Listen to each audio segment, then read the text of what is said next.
Elliot didn't leave the terminal that night. He sat quietly in one of the unoccupied gates, coat folded over the seat beside him, the fluorescent ceiling lights humming above. The airport was never truly quiet, but in those late hours, it softened. Fewer announcements, fewer footsteps. Just a pulse, slow and steady, like a sleeping city's breath. He stared out at the tarmac, where the last of the flights taxied toward distant runways. In the glow of sodium lights and reflection of cold glass, Elliot finally allowed himself to think not of what had been accomplished, but of what hadn't. Because this wasn't the finish line. It was the foundation. Across the world, other airlines were now under pressure. Civil rights groups had begun filing formal reviews, citing Coal Air as a precedent. Lawmakers in 3 states introduced legislation to require data transparency in passenger profiling practices. International aviation forums requested insight into how Ethereum's tech had restructured its ethics frameworks. But Elliot knew the hardest part wasn't the legal overhaul. It was the culture, the pause at the gate, the glance at the name on the ID, the subtle, conditioned instinct that said, "This one doesn't belong here." No memo could erase that. No rebrand could fix what was human and historical. But education could. And so, 2 days after the Gate 12 ceremony, Elliot announced the creation of the Graves Initiative for Equity in Mobility, a nonprofit wing of Attendant focused on training future airline professionals, airport staff, and tech developers to recognize and dismantle bias from design to deployment. It wasn't just for Coal Air. It was open source, available to every airline, free of charge. Some competitors called it a publicity move. But when Elliot invited their executives to attend a closed-door demonstration, complete with anonymized footage from their own flagged incidents that had gone unnoticed for years, the room went silent. "If we don't build it better," he said, "we don't deserve to build it at all." Soon after, Coal Air hosted its first passenger voice forum, a town hall held across 6 major airports simultaneously, where travelers were invited to speak, submit experiences, and help shape policies in real time. For the first time, ordinary people, disabled veterans, single mothers, teenagers of color, immigrant elders, had a seat at the operations table. And behind it all, Elliot remained behind the curtain. No press junkets, no social media statements, just frameworks, data, and an insistence on humility. At one internal leadership training, a young regional manager asked Evelyn Grant, "What's the mission statement now?" She didn't hesitate. No one invisible, no one exceptional, everyone accountable. By the end of that fiscal year, Coal Air didn't just recover Alara's market losses, it surpassed them. Customer trust ratings hit an all-time high. Employee satisfaction, long neglected in the name of efficiency, became a model studied at major business schools. And airlines in 5 different countries signed licensing agreements to install Ethereum's ethics-based aviation software suite. But the true success wasn't in numbers. It was in the silence. The absence of resistance when a black woman boarded first class. The absence of awkward apologies when a transgender passenger requested assistance. The absence of suspicion when an immigrant name appeared on the manifest. That silence, once a warning, had become peace. Months later, Elliot returned to Cincinnati. Not as a CEO, not as the architect of a revolution, just a son. He visited the old house his grandmother had lived in, now run down, windows clouded with time. In the yard, the stump of the tree where he used to sit and code with his secondhand laptop was still there. Weathered, splintered, but still rooted. He knelt beside it and rested a hand on the wood. "We're not there yet," he whispered. But he knew what came next. Elliot had already begun sketching plans for a national travel equity index, a public-facing system where passengers could anonymously rate their treatment, flag inconsistencies, and access live transparency reports from every participating airline. Not a complaint box, a living dashboard of inclusion metrics. No more guessing, no more waiting for whistleblowers.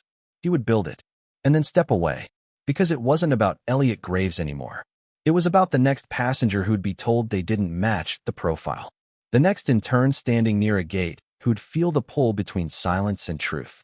The next executive who would have to choose between reputation and responsibility. The work was never meant to be loud. It was meant to be permanent. And as the sun set behind the Cincinnati skyline, Elliot Graves turned, walked back to the rental car, and drove away in silence. knowing the next time someone paused at a boarding gate, it wouldn't be because of doubt. It would be because they saw something better, and they remembered how the sky had changed. 3 months into the coal air transformation, the headlines began to change. There were no more exposés, no more whistleblower leaks, no more viral videos of passengers being humiliated at gates. Instead, the stories sounded quieter, less urgent, more human. A blind veteran who received seamless assistance gate to gate. A Muslim woman in full hijab seated without pause in first class. A gay couple traveling with their adopted daughter, welcomed like anyone else. But inside the infrastructure, something else was brewing. Tyler, now 24, sat in a glass-paneled war room in Coal Air's DC Coordination Hub. His badge no longer read intern. It read Lead Ethics Systems Analyst. He didn't talk much these days.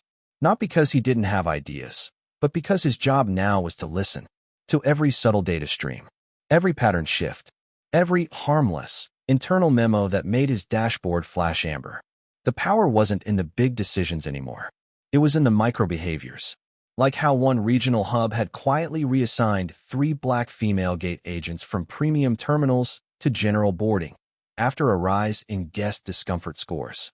Or how a supervisor in Dallas had flagged a Middle Eastern last name for a random screening 3 times in 1 week, using a loophole buried deep in the protocol override menu. Tyler had written that code, and now he was dismantling it, line by line. Evelyn noticed the shift. She called him into her office one late Friday evening, as the sun dipped behind the Potomac and painted the windows in soft gold.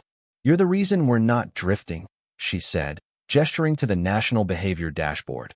"Green in most places, but pulsing orange in a few. But you're not sleeping. Your logs say you've been clocked in 78 hours this week." Tyler rubbed his eyes. "We removed the loud racism," he said. "Now we're hunting the polite kind." Evelyn exhaled. "The one that hides behind metrics and memos." He nodded. "The kind that resets itself unless we build fences in the code." She poured him a coffee and didn't speak for a long while. Then finally, "You ever think Graves went too far?" Tyler looked up, startled. "I mean," she clarified, "not in what he exposed. That was necessary. But in what he took. The whole system. The whole company. Ownership. Is there a point where revolution becomes control?" Tyler's answer was careful, measured. "No," he said. "Not if the system was never built to be shared in the first place." Evelyn said nothing. But later that night, alone in her own office, she watched an old security recording of Elliot, months before the takeover, standing at Gate 12, still and silent.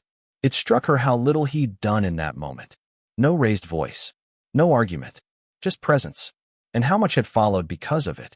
Was that justice? Or power learned too well?